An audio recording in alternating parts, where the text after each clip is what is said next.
Hey everyone, Logan here. I am the editor for Nextet, and I want to welcome you to our cross-genre episode. This one's a little bit different. We've got some people doing interviews, some people kind of interviewing each other. So I just wanted to welcome you to that, say that there's some timestamps if you want to skip around, and yeah, enjoy.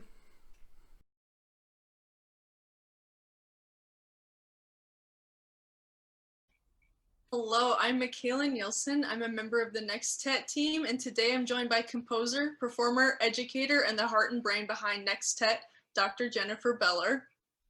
It's such a treat for me to be here interviewing her for our cross-genre podcast episode tonight. Dr. Bellor arrived at UNLV in 2014 when I was in my second year of undergrad, so I've had the privilege of learning advanced theory, counterpoint, and form analysis from her, and I'm currently her grad assistant in music theory. I've also attended many Nextet performances over the years, and I have to say they've been one of the highlights of my college experience. Tonight, we're delving into the realm of cross-genre music, and who better to shed light on this topic than our own Jen Bellor. I gotta start by asking, how are you? Doing well. How are you, Michaela? Also doing well. We're at that point in the semester Yeah. where it feels like it's almost done, but there's a few hard things to get through. Yes. All right, so I have a few questions to ask you tonight about your experiences and influences across genre artists. So last week's podcast focused on Dr. Bellor's backstory as a composer.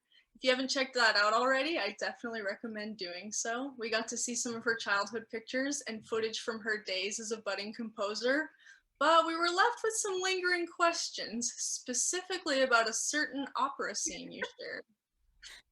So Jen, tell us more about the opera with lesbian undertones. When did you write it? Why did you write it? And any anecdotes from the premiere? We'd love to know.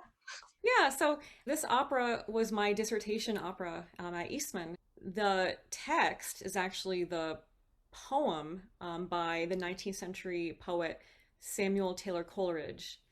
And I was really drawn to the poem because I'm very attracted to Gothic supernatural poetry. And there was a lot going on in that poem, especially in that one scene that you're talking about. And so basically, what happened was there was this pure woman walking through the forest, and her name was Christabel. And Geraldine is actually a witch. And what happened is Geraldine basically said, "Oh, I need help." Christabel brings her back to the castle, and Geraldine actually put a spell on Christabel.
That spell motivated Christabel to act in various ways that she may not have otherwise reacted or acted, I should say.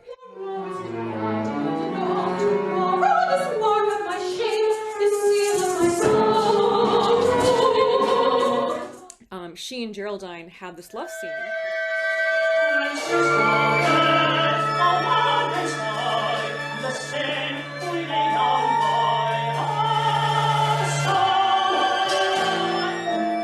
What happens later on is that basically Geraldine influences Christabel's own father to look at Christabel in a negative way. So it's a very dark poem, and I was really attracted to it. And I thought this would be so amazing to set for an opera. And so while I was putting this together, many of my my friends at Eastman, who are such amazing singers. I wrote specifically for them. And then I actually had two music theory students at Nazareth College when I was teaching, and they happened to be amazing dancers on the dance team.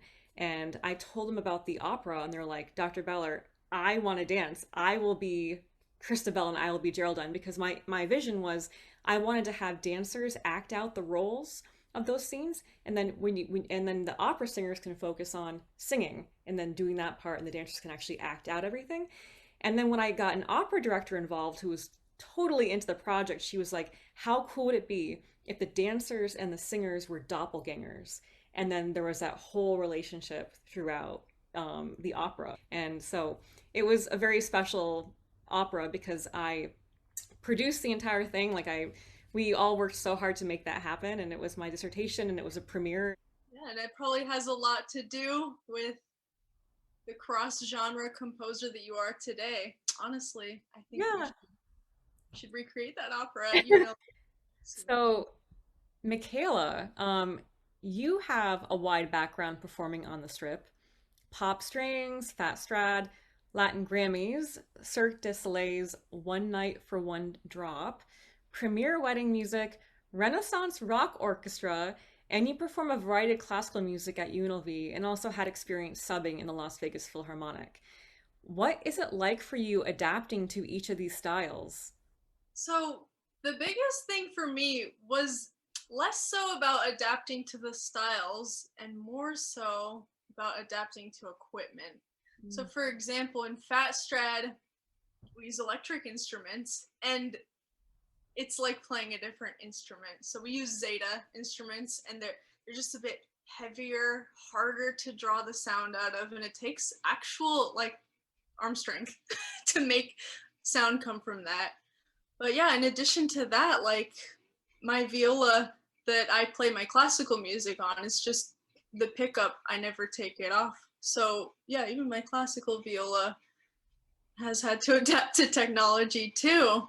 And then another just music related thing that's different, like going from classical composers up to a certain date, is time signatures. It had lots of time changes in popular music, and just even if the music is classical, but we're getting influence from another genre, time signatures, you have to have really reliable and good time. Another thing that I had to learn about was form, because, you know, when you have the music perfectly composed for you, the form is just there. But, you know, in performing for a live audience, and there's a lot of back and forth between the audience and the musicians. Sometimes you change the form, sometimes, you know, you make certain parts of it longer, and if you don't know the formula for that, you're gonna flail. But yeah, because of that, interaction is completely different. So I think the easiest part is the mental switch to being in another genre, and a lot of the challenges are the physical ones. So we learned in the last episode that imagery and poetry play a large role as inspirations for many of your compositions. So what other activities do you do in your spare time that directly or indirectly influence your compositional choices and aesthetic? You know, lately actually, I've really enjoyed listening to progressive rock or metal. And I'll just name a few. So, Our Oceans.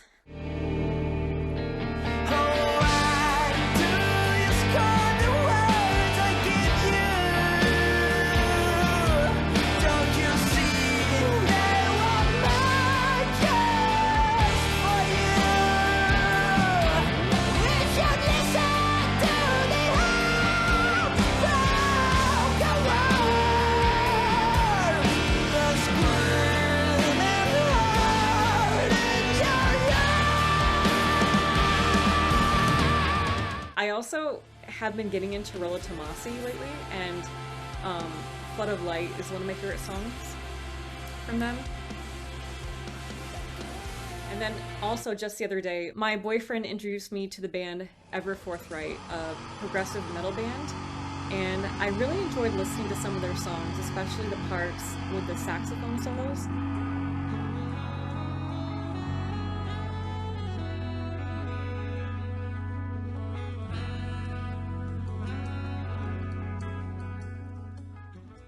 I also get inspired by old silent films and animations, especially a silhouette animation that was created in 1919 by Lottie Reiniger, and it's called Das Ornaments des Verliebten Herzens, translated to Ornament of the Love-Struck Heart.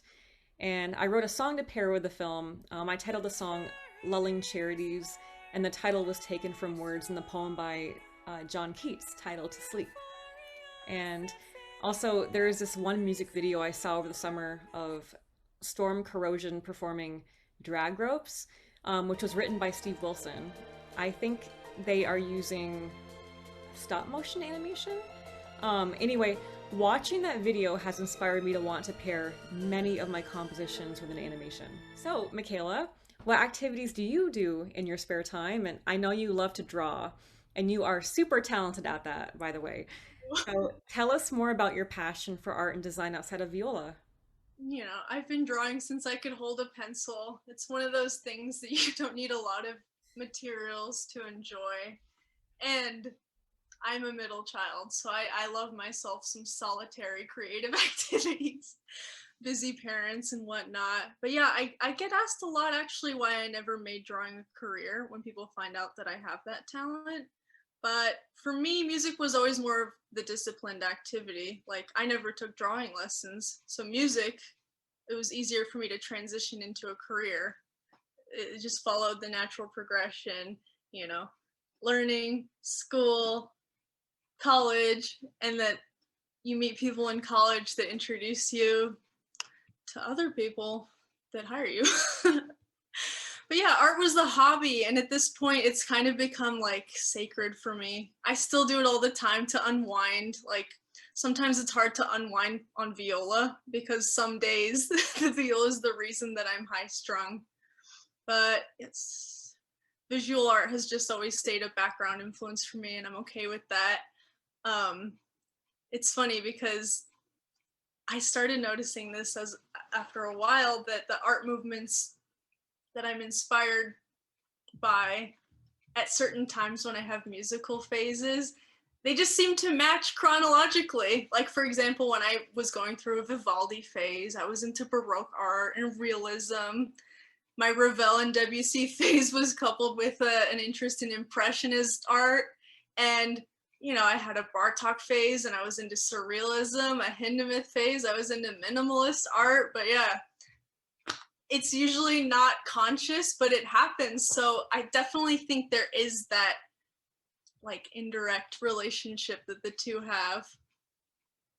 But yeah, they influence each other in ways that like it shapes what I feel like drawing at the time or the viola rep that I play outside of school. But yeah, my experience drawing has taught me that I'm a visual learner.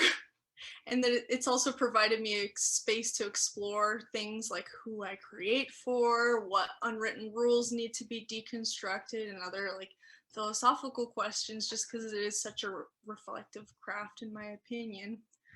But yeah, I mean, that's a lot of the underlying influences. Something fun is that through people I've met in the music scene, I've done logos and commissions, and so I've actually been able to monetize art through music too. Now that we've heard about each other's unique experiences that influence our music, I want to briefly talk about a more broad experience, which is being a female musician slash composer. So, in what way do you feel being a woman has influenced receptiveness to your music?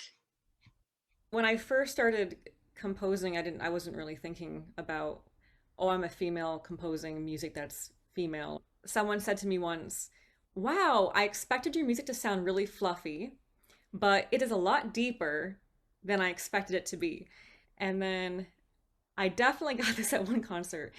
This one composer turned to me and said, "Jen, why do you have to be so angry? You should be writing happier music." And Yeah, that totally in line with the smile comment that women yeah, get a lot. I get that constantly. And again, it's definitely easy to remember the funny backhanded comments. But it was interesting to me when I was told that, and it made me wonder, okay, if a man had written that same exact music, what would he have been told, if anything at all?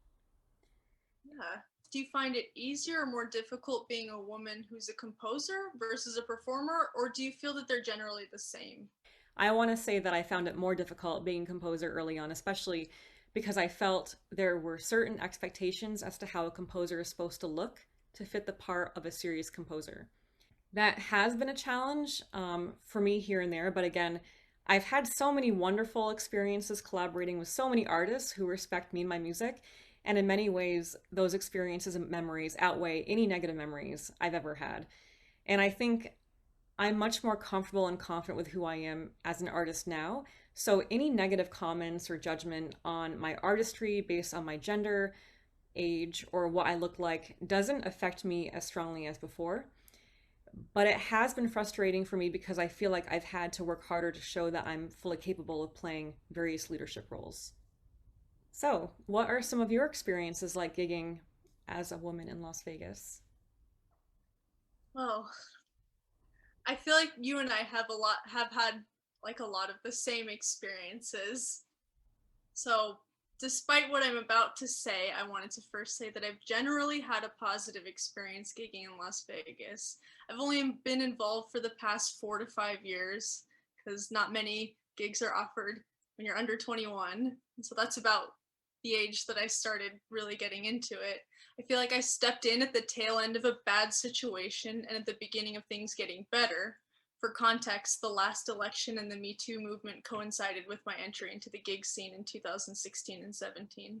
But the current situation is not without critique. One of the first things I heard from a peer when I was entering the music scene was that female musicians in Las Vegas have a shelf life set to expire in your 30s. Gross because it's not true. Women have no shelf life, but it's also gross that it has been true in the recent past. Optics are a huge thing for event planners and casino venues, especially when the performers are women. We're helping sell a fantasy more than an intellectual music experience. And there isn't anything inherently wrong with that, but we get into iffy territory when it's seemingly the only viable path for budding female career musicians, because I don't believe men have to work as hard to be taken seriously in general and in the music industry. Sorry, my dog is growling. The climate is steadily changing, and what I can say is that I deeply appreciate the community of women I've been embraced by in Las Vegas. The community already existed by the time I made it on the scene, and it's what kept me from being too discouraged too soon. We stick together, we're a network, we hire each other, we vouch for each other, and we stand up for each other when things like equal pay and workers' rights come into question. These women have reclaimed the gimmick of the sexy eye candy musician, and that's really inspiring to me because at the end of the day, fighting for our autonomy is exhausting, which to me is the root of the feminine struggle in the US and around the world.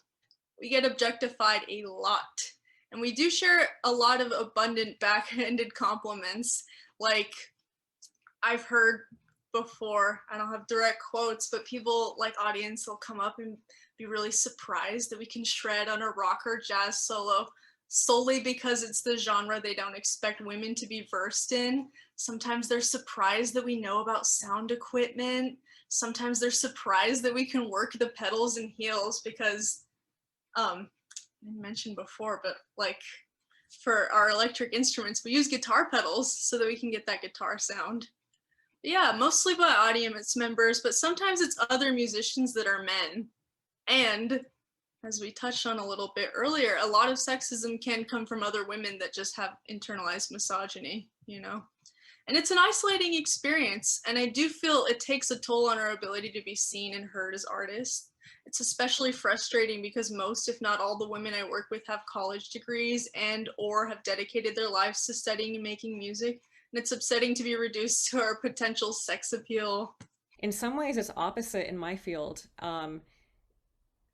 Oftentimes, like I come across the fact that I'm told to, I don't know, wear glasses or make myself look older or in a different way as if I do something to my appearance, I'll look more serious or look more established. Yeah, and that's just, as a woman, we're always being told we're too insert for almost every situation. I do feel that when I have a more classical gig, which is a bit rarer, here in Vegas, but I have to, I feel the pressure, and none of this is spelled out. It's like a looming pressure to look older or more mature or more conservative. But yeah, it's interesting how from genre to genre, context to context, we're still told that we're too. Something. Yeah, like we don't talk about that enough. But being part of a group like Pop Strings, for example, and seeing more and more women sitting in major orchestras gives me hope that we're moving in the direction of inclusivity and respect. And I believe cross-genre music and what it represents is responsible for the positive direction that inclusivity in music is taking. I know I wouldn't be able to comfortably wedge my way into the old music scene if it weren't for the people already blazing the trail by mixing genres, instrumentation, pushing stylistic boundaries, and generally subverting expectations.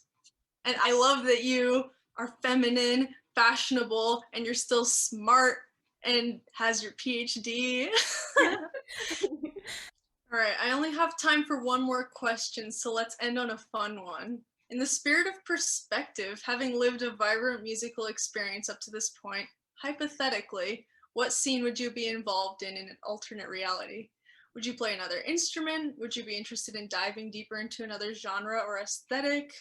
Would you do much of the same thing but in a different way? I need to think about this for a second. So I'm just going to turn this question on you first, Micaela. All right, I've already been thinking a lot about this, which is why I asked you. I have not one, but two answers. So I'm really passionate about Latin music, and it's what I listen to when I'm not listening to music for serious educational research purposes. I would love to be a Latin pianist or a percussionist. I love being a supporting role, so even in this alternate reality, I would still choose to be just that, just in a different scene. And then my other one, I would like to be a Baroque violinist. I feel like it would be really fun. And like many violists, I started on the violin and I fell in love with Western classical music somewhat chronologically. So my first love was actually Baroque music. So that's really the only context where I would want to be a soloist 100% of the time. But yeah, two really different ones. I just love, wondering what it would be like with the knowledge I have now. Oh my goodness. Okay. I would be a composer leading this incredible ensemble of musicians. So strings, um, saxophone, electric harp, electric vibraphone, piano, more percussion, voice, and we would perform regularly at venues like the Edison in LA. So imagine this big stage, and we'll be performing on it, and then there's this silent film or another animation in the background, and bartenders would be serving craft cocktails paired with the music being presented for that particular evening. And so, for example, if I was able to have my opera in that venue, then perhaps there would be a Christabel cocktail that would be served as the specialty drink that evening, along with other appetizers that would be paired with that opera. So that would be my main gig in my dream. And then side gigs would include singing in a metal or progressive rock band. So there have been so many bands I've listened to over the years where I just loved how there was this singer like this with a gorgeous voice, just like singing these beautiful, beautiful lines in between all the death growls. And so I kind of want to be that singer singing that. And yeah, I hope it happens someday. I feel like it will. Honestly, getting to know you a little bit more from this interview, I could totally see that happening, and I think it should. All right, so that's all the time we have today on our segment for the Cross Genre podcast. We've learned so much about cross genre music making, and I'm really glad we've been able to talk about music making in Las Vegas, the feminine experience, more about each other's perspective and like wider perspectives and our dreams and our inspirations. Thank you so much, Micaela. It's been a blast getting to know you better through this podcast and talking with you. And you as well. Thank you so much for letting me conduct this interview. I guess we should go back to grading. I know. Bye, guys.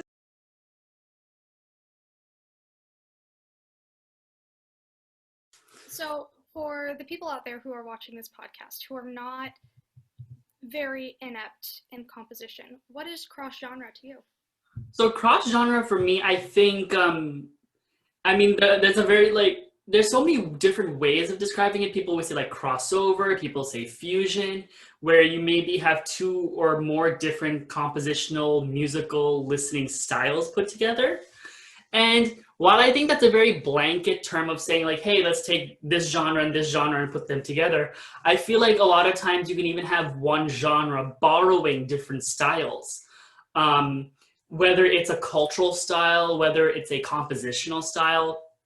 Because, for example, classical music as a genre includes so many different cultures. It's not just, dead white composers from Europe. You have people now of all these different ethnic backgrounds that are composing for the genre and are not just sticking to a blueprint that, let's say, Brahms and Beethoven use.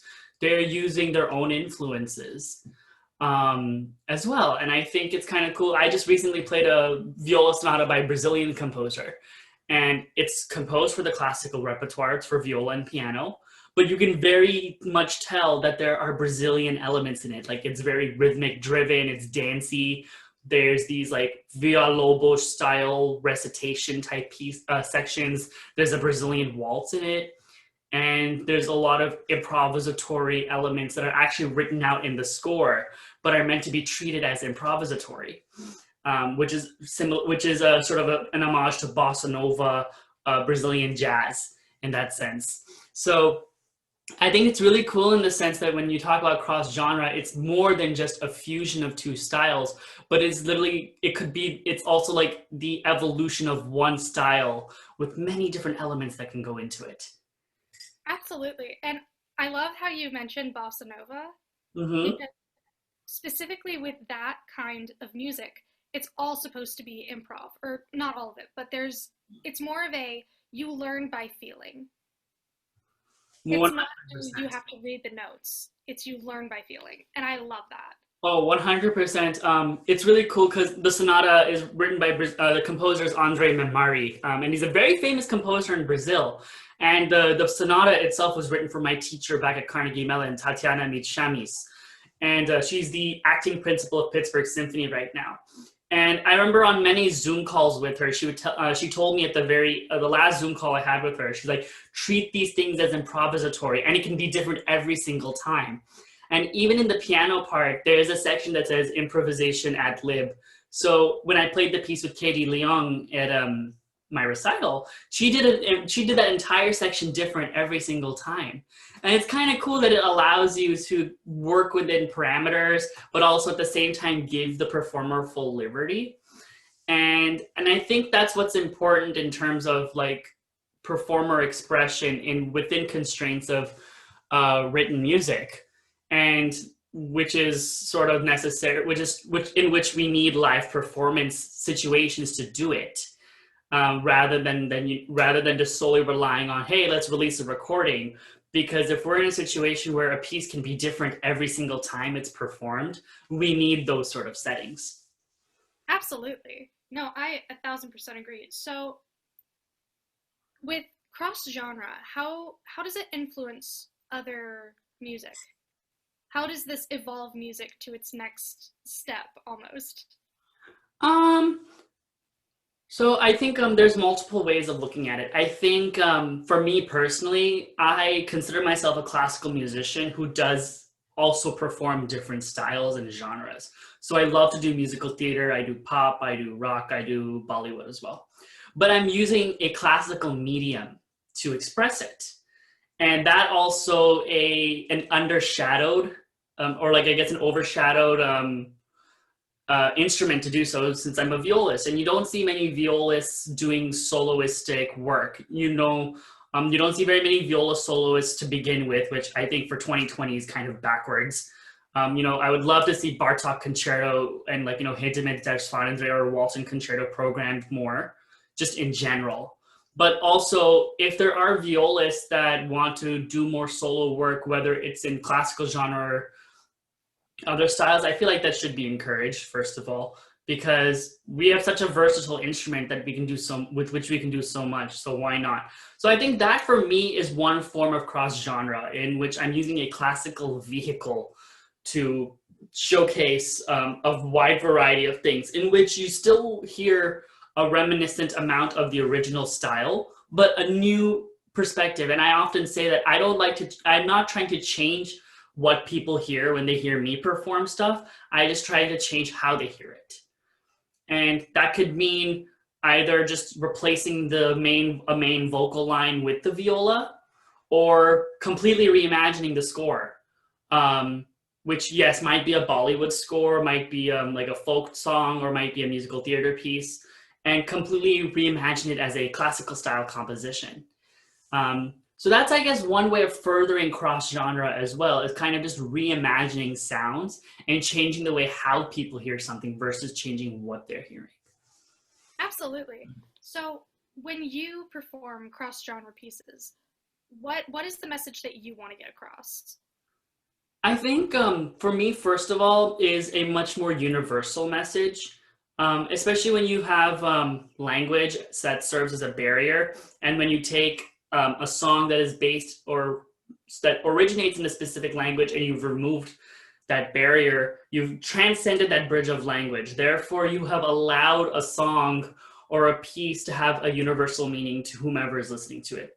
That's my first, my first goal, is to make the piece universal. I give them a name of a song, and if it's an ethnic name, like if it's an Urdu or if it's a different language, I'll often translate the title. That way it kind of gives them a little bit of a perspective of maybe what they could listen for in the melodies.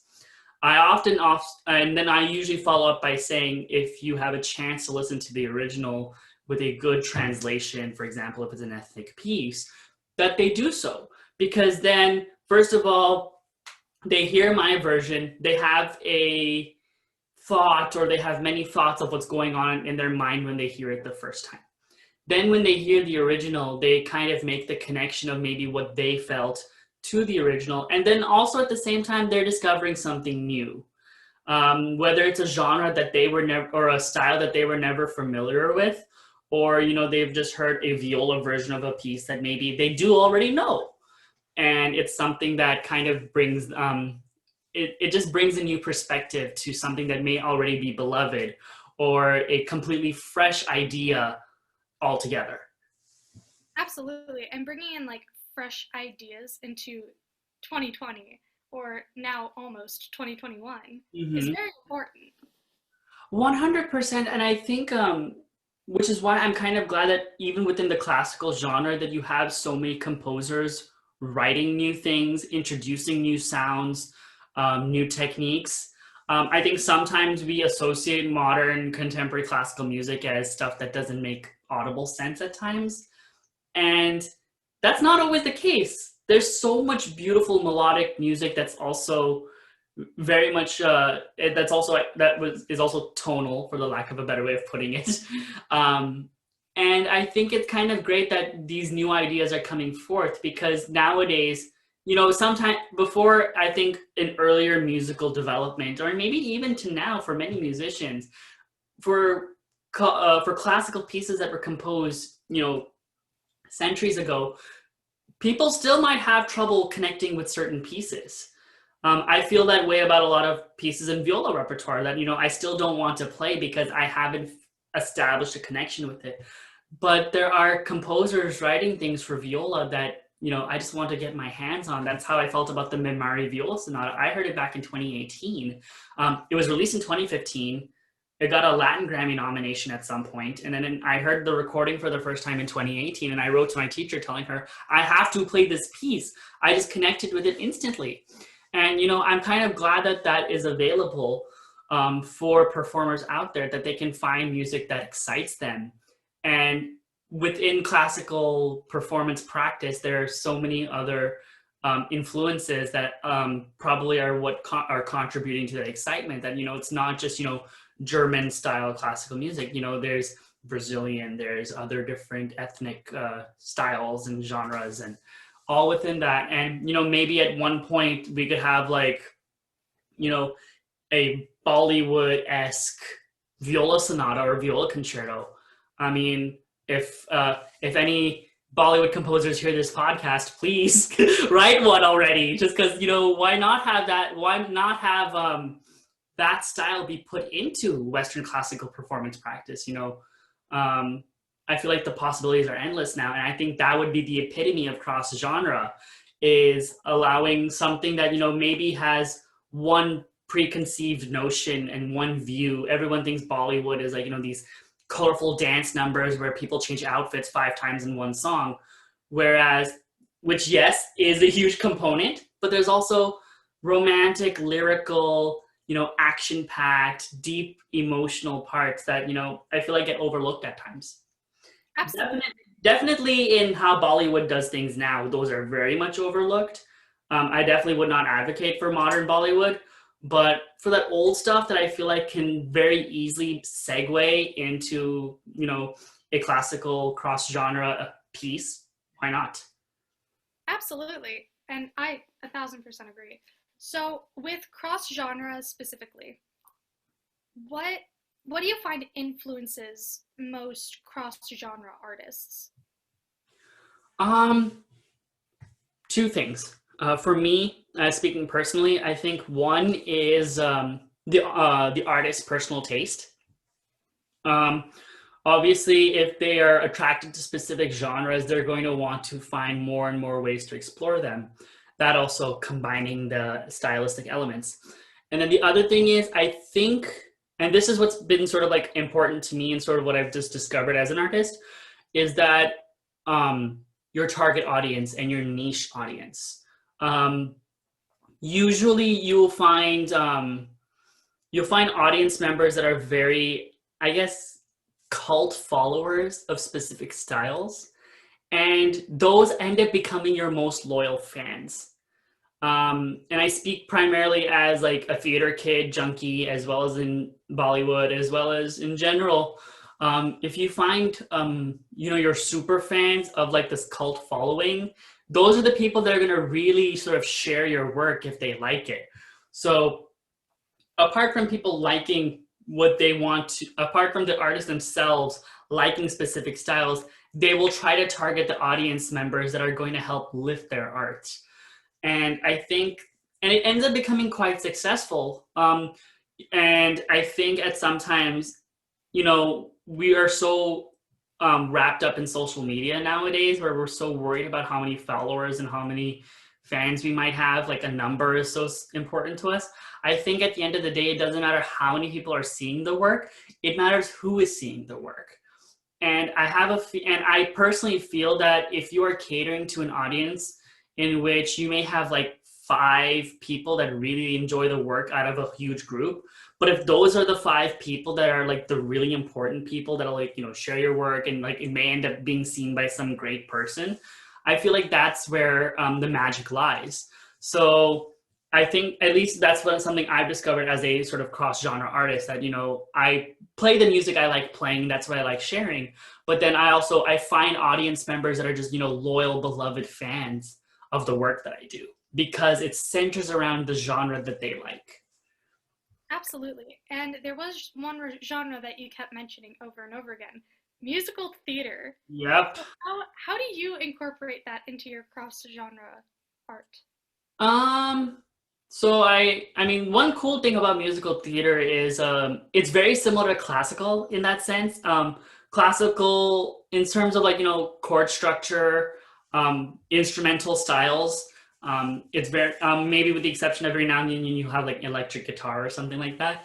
But musical theater music itself has very much of a symphonic feel to it, and you have the instruments that you would often find in classical performance practice. For me, sometimes I'll orchestrate things slightly differently. My accompaniment tracks, I do play vocal lines on viola, and then I experiment with the range. And I have also discovered that musical theater fans are that cult following in a sense, like if it's, for example, if it's like Wicked or if it's Hamilton or something of the sort, they have their set group of super fans. And even actors who portray these roles on Broadway or on, tour or in London on the West End, they definitely love it when their fans do stuff like this. So they'll even share it, like, you know, on their social media platforms. And I remember at one point,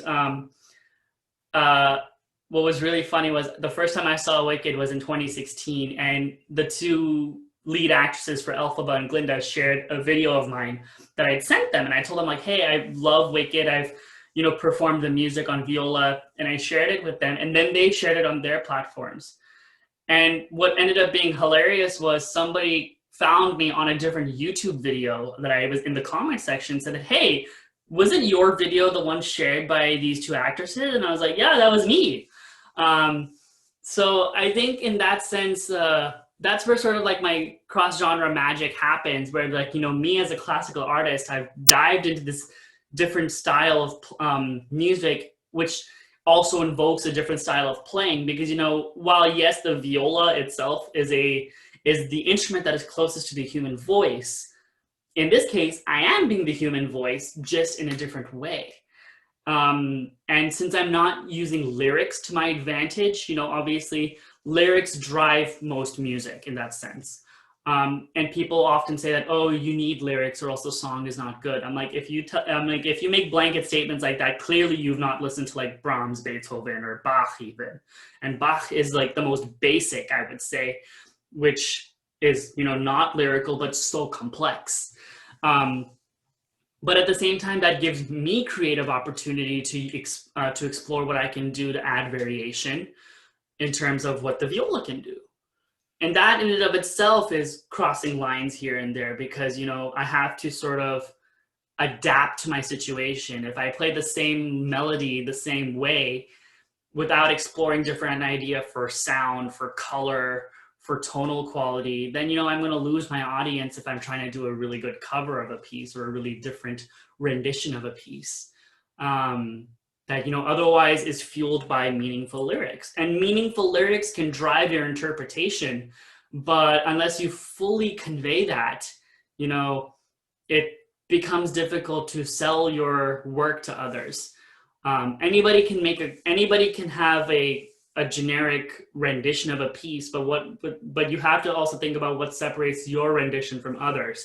And that's one of the reasons why I like this idea where if you can play a piece a different way each time, I think it not only just fuels creative energy, but I feel like it gives audience members something exciting to look for.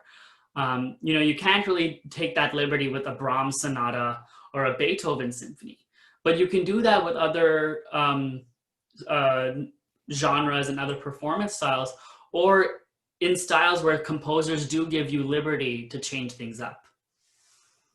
Absolutely. And I love how you mentioned the keeping up with your audience. So how do you stay with your audience, and how do you tailor most of your ideas to your audience while still staying true to yourself as an artist? That's a really good question, because often at times when you listen to too much of your audience, you lose yourself. And if you try to just push your ideas that your audience may not like, you'll lose your audience. And I think it's just a matter of finding the balance of both. In that sense, you kind of try to see what, I hate to sound to make this statement, but if you try to see what is trendy or what other people like, I think in that sense, it kind of just gives you, you can just sort of gauge what sound people are attracted to. And of course, there are always things that are timeless. So that's usually my first place to go, find what's timeless rather than trendy.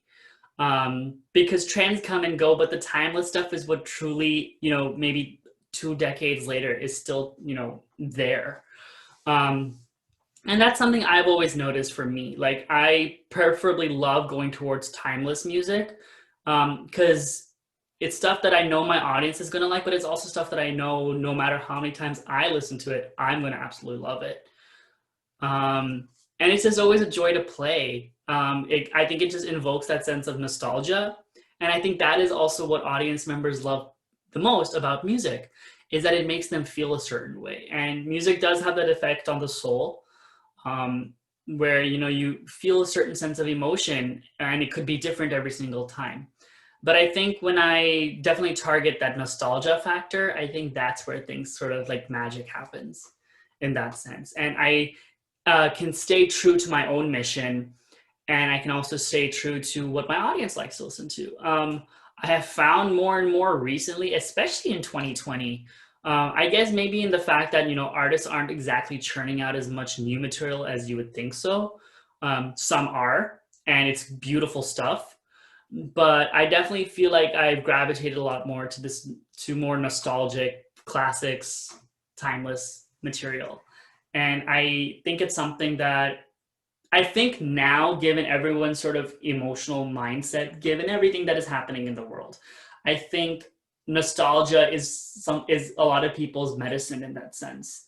That it kind of just makes them feel like, hey, I can abandon my current set of emotions given what is happening right now, and I can kind of, just float on the emotions of this music that is taking me to a different place for, like, the 3.5, 4 minutes I'm listening to this song. Absolutely. And especially in this day and age, I feel that it's most important to stay with that nostalgia because it brings such a sense of positivity that you can apply it to the real world. And it's just amazing. Thank you. Yeah, I definitely feel that and that also, I mean, I say this quite not bluntly, but very matter of fact, that there are very few artists who are churning out material that are actually like worth listening to, because when you look at the trajectory of their art, it usually starts out pretty impactful and then it kind of dwindles down and it's like, what's happening? And that in general is what I feel a lot about modern music, where I end up listening to albums that are like 10 years old or something like that, because those are the ones that have the most wholesome content. Very few there are artists out there that'll still churn out wholesome content in 2019, 2020, and but I definitely find myself listening to stuff that's a lot more bold in that sense. I mean, and that also spanning back like 5 years to even 15 years old, because it's just that stuff that puts you in that feel good mood rather than you trying. Because I'm a lyrics person. Even for me, when I have to do a non-classical rendition of something, like a classical rendition of a non-classical piece on viola, I have to like the lyrics, or else it becomes very difficult to sell the piece, or just at least convey a nice sense to the piece. I mean, obviously audience members may like it regardless, but I feel like I lose myself as an artist if I have to learn a song that I don't like. And I have had to do that for a few weddings where like I was hired to like learn a song that I particularly hated the lyrics, but I ended up actually liking to play the piece because like the melody was cool, the beats were fun to like jive to while you were playing, and I think once I shifted that focus, it was okay. But I know from like first impression, if like for me, if the content is not good, it becomes a little hard to wrap your head around what would be sort of good material to put forth. And that's one of the reasons why I say like I'll always go back to the older content if I need like inspiration or just for that feel good energy. That's just beautiful music. Like that's a beautiful way of thinking. Like everything is cross genre if you can make it cross genre. Like don't stick to one ideal because that ideal is gonna change. Oh, exactly. That's why, like, I mean, personally, like, I hate labels for that reason. I just think it works for food products. Labels only work for food products. Change my mind.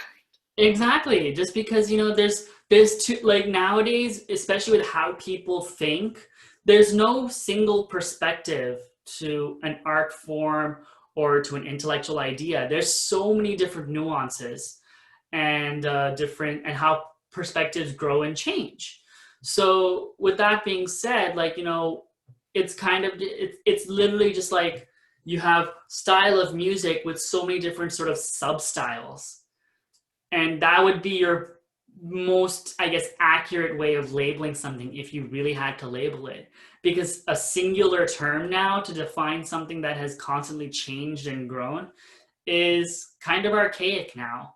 with how people are experimenting with things and how people are bringing new ideas into the world, that, it's a much broader perspective now.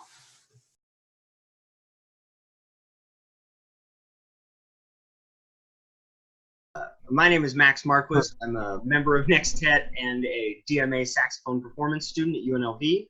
And I am joined by Carlos Mata-Alvarez, who is a professor of composition and jazz composition at UNLV.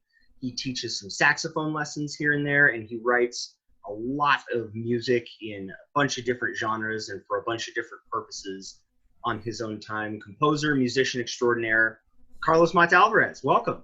For anyone who may not know you or may not have been aware of you before seeing this episode, if you had to describe your main passion or your main thing or the main aspect of music or anything that you do professionally that keeps you moving forward, what would that be? Well, I'm just such a big fan of music in general, just even listening to music. But for me, I guess I started out as a saxophonist and a jazz saxophonist. But then I really took a loving for composition and arranging. And I would say I spend most of my time focusing on that and, getting better as an orchestrator, arranger, and composer. That's awesome. So there's definitely a playing component into what keeps you going, and you've got the compositional things. Talk to me about some of the process that came through from composition. Something I always think about is theory was really hard for me. Growing up, especially as an undergrad, came from a small town, and a lot of people really struggle with theory. And then that bridge from, written theory and what you learn in class to actually creating things. And the things you're doing now with video game music and Pokemon is a lot different than Mozart. Talk about that bridge, if you can, a little bit of how you got, from beginner's theory to what you're doing now. Sure. I think it started in high school, and I wasn't strong in theory. I didn't really take a theory class, but my teacher was really adamant. His name is Travis Pardee, and he's really adamant about me listening to a lot of different music, and obviously jazz music, but any type of music. And he would just say, play along or learn part of it or something. We even had assignments where we had to play 8 bars of something, and people would play Metallica or something.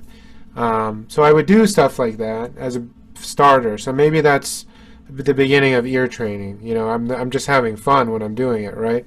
And at the same time, when all of this is happening, I started picking up other instruments in high school. Like I started playing the bass in a rock band. So then I'm learning rock songs on the bass by ear.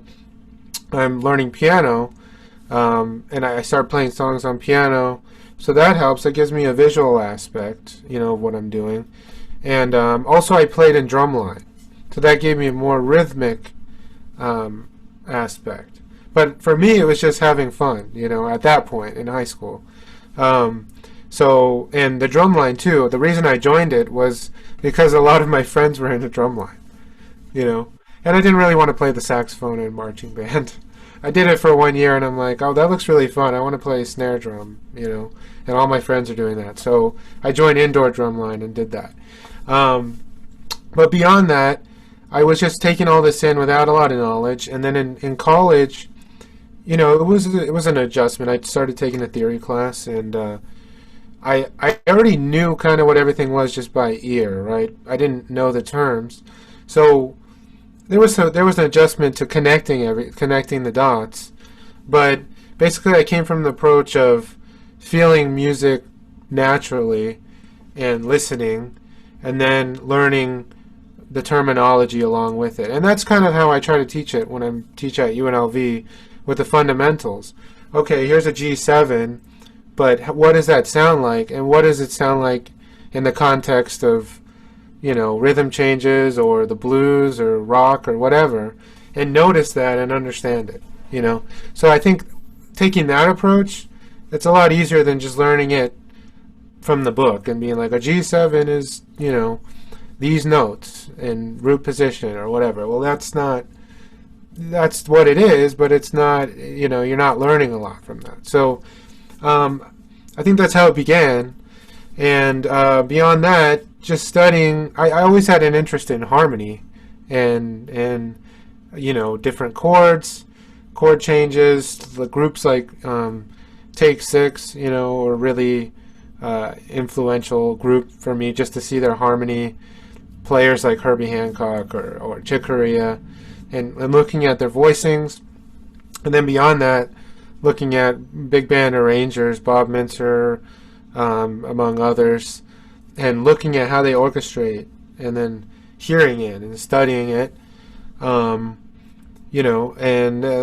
I'm speaking simply here, but basically doing that, and then, putting my own twist on it eventually with different genres of music I listen to,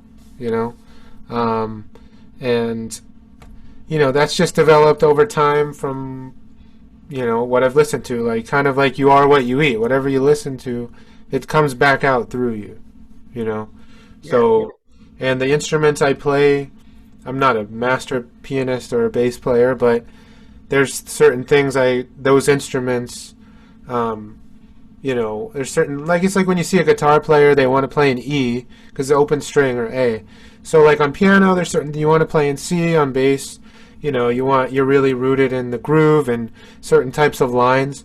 So that all comes out when I try to write something, my own personality. Does that make sense? The whole theme of this episode, and a lot of what we do as musicians now, but especially the current members of Nextet and our mission, is we deal a lot with cross-genre stuff. And for me, I'm a classical performance DMA in the saxophone now, but I just got my master's in jazz. And doing both and playing crossover pieces is something it's always been a passion of mine, and mixing both worlds. And realistically, there's not two worlds. I mean, there's a billion genres and different styles and musical worlds. And you already mentioned that you kind of started playing bass with a rock band and doing that kind of stuff, and that you pull from a lot of other genres when you're writing and feeling new music. So talk a little about that if you can, if that's not too broad. But what role did these other styles play on you? Well, I guess, with different type of styles, the music just sits differently. Like, even if you take it from one instrument's point of view, so like the drums, in a pop setting, with the snare, it might be really on top, and then with jazz, it's very laid back, or maybe on a country tune, it's a little more laid back in the drums, or I don't know, what's another example?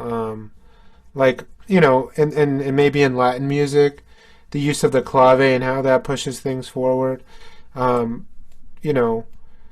try to break things down from usually the groove, the rhythm, because that's what most people can relate to, the most. Nobody really knows you're playing a, C7 sharp 11 chord here or whatever.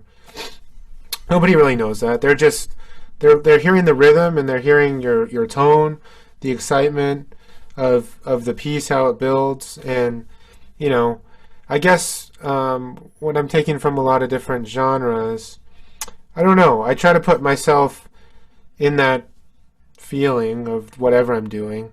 By the way, just to break up all the academic talk here, question I thought I'd ask, I don't know about you, but I'm finding myself drinking lots of beverages as I sit at the computer, and my staple beverage of choice for this pandemic situation has turned into these bubbly, sparkling waters. Do you have a pandemic companion beverage?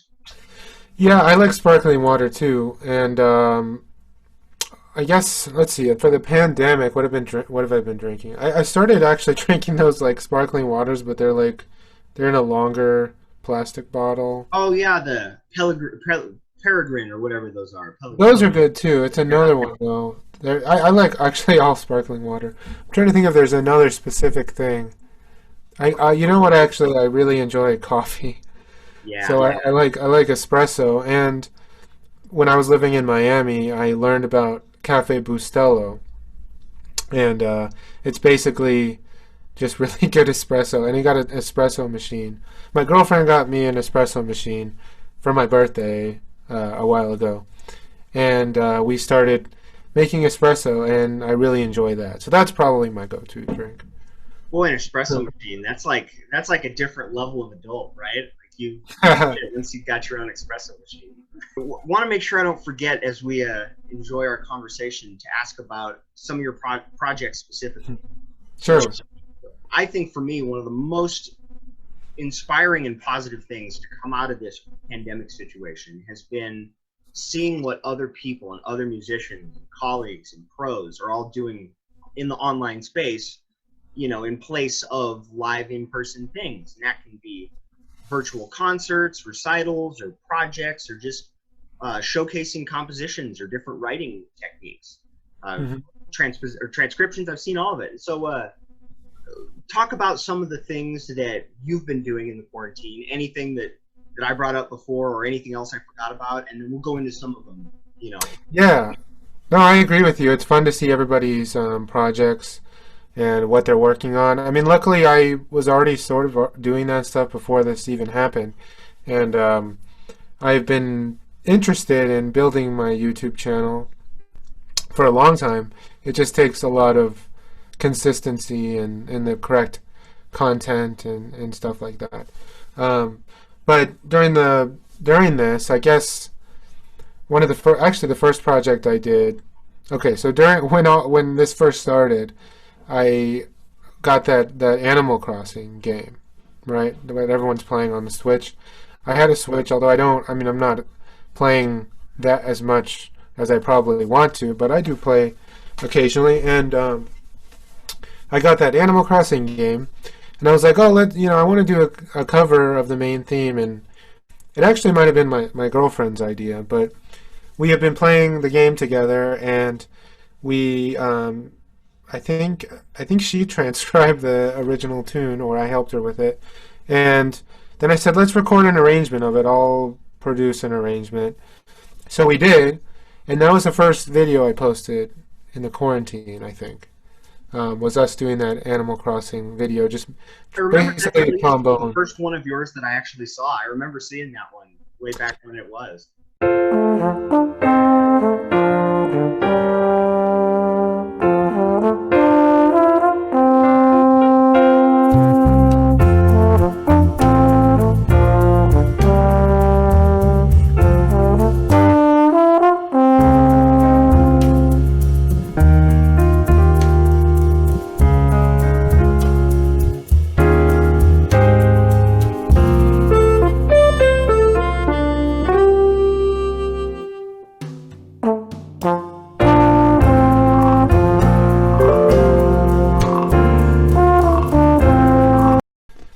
We started with that, and I think my second project was I saw people doing big band, virtual big band, and then I was like, well, I guess I could do one of those, although it might be a lot of work.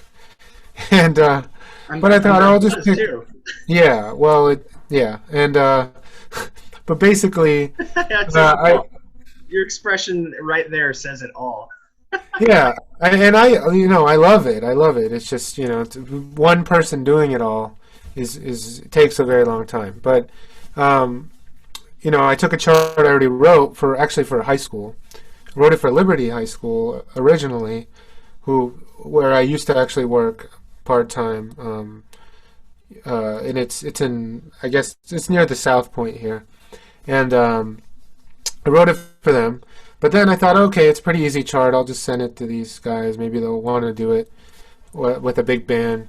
So I put it together, and that was sort of my first virtual big band of an original composition. Take it, Jakuba.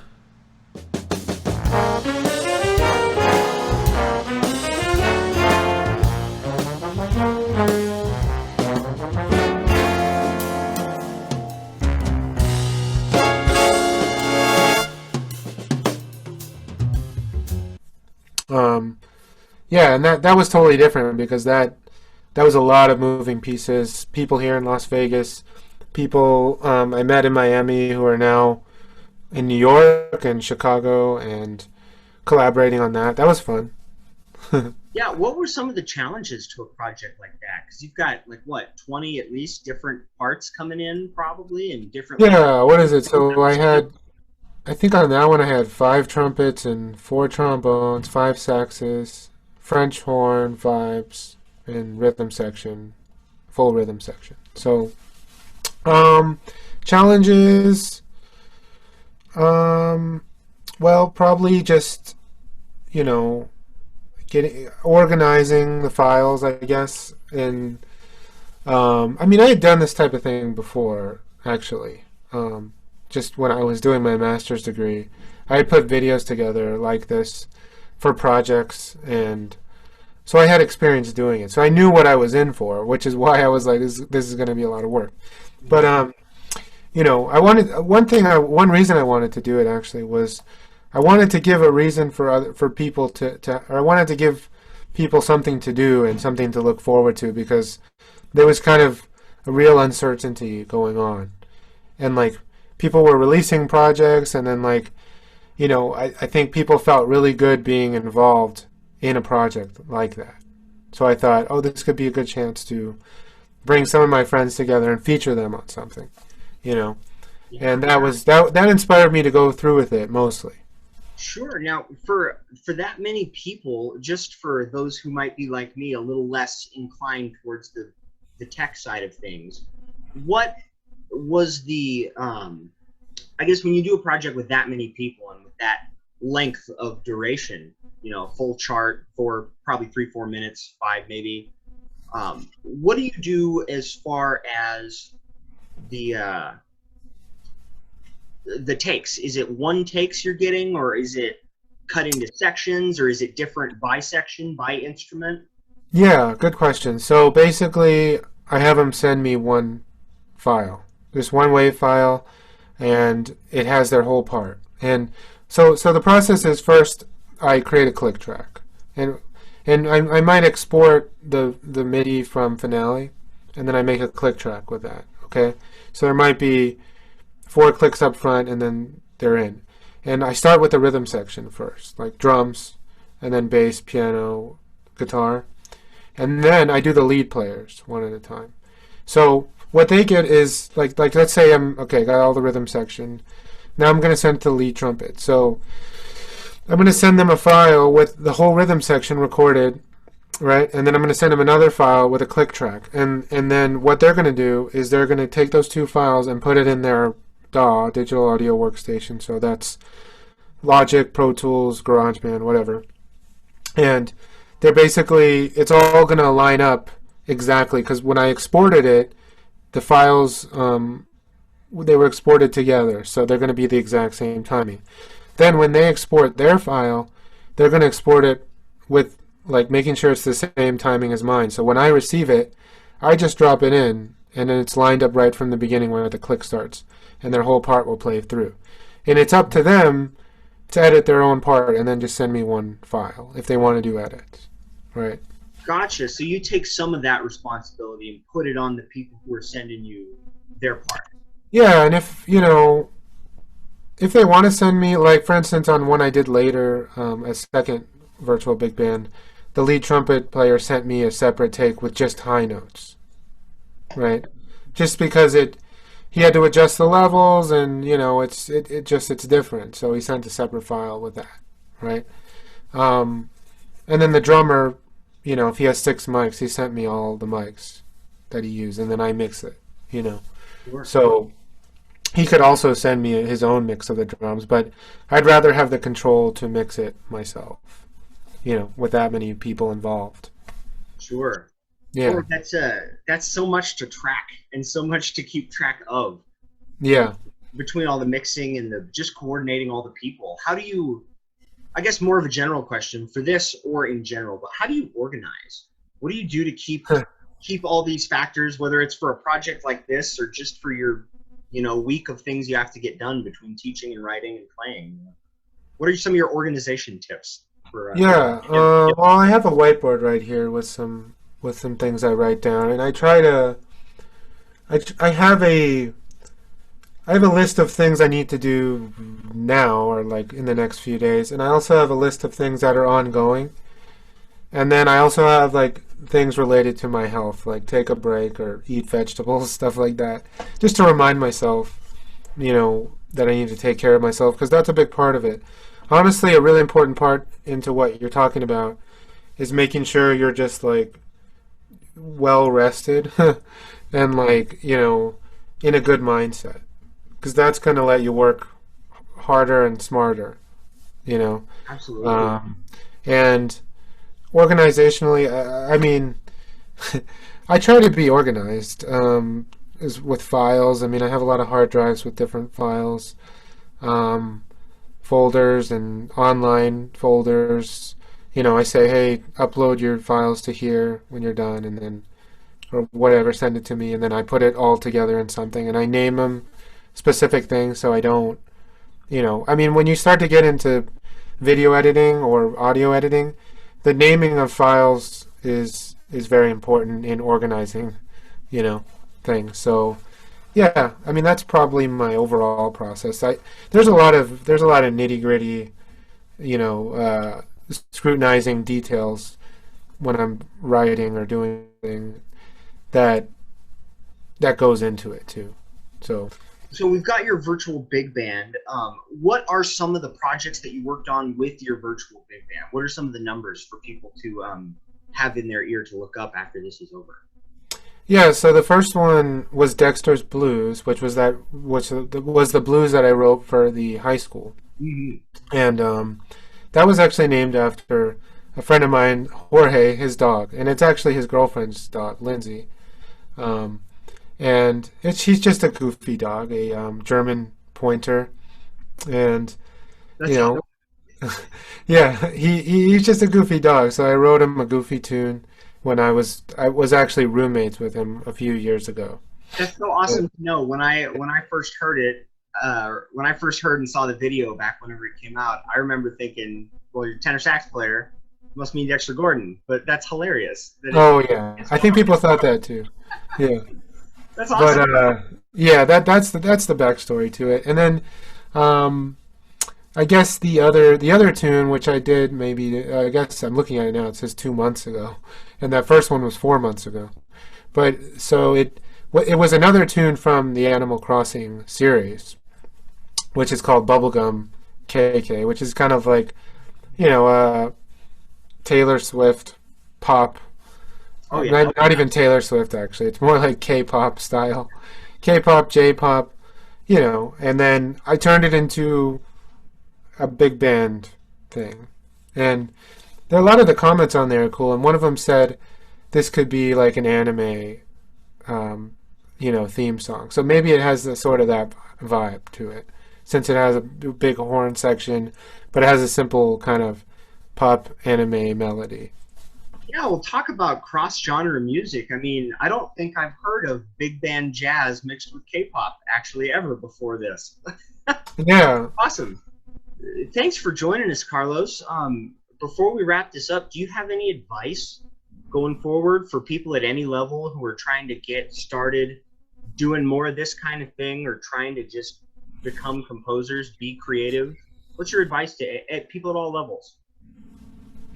Yeah, I would just be yourself, and you got to study the greats and all of that. That's just, you have to do that. Score study, whatever. If you want to be a composer, arranger, you have to do score study. But surround yourself by like-minded people too. Like surround yourself by somebody who's spending the extra time to write a chart or learn a solo or learn a concerto or whatever. Surround yourself by people, like-minded people, and I think you'll be pretty successful. Boy, yeah. That's a good soundbite right there. I think we nailed this. This was awesome.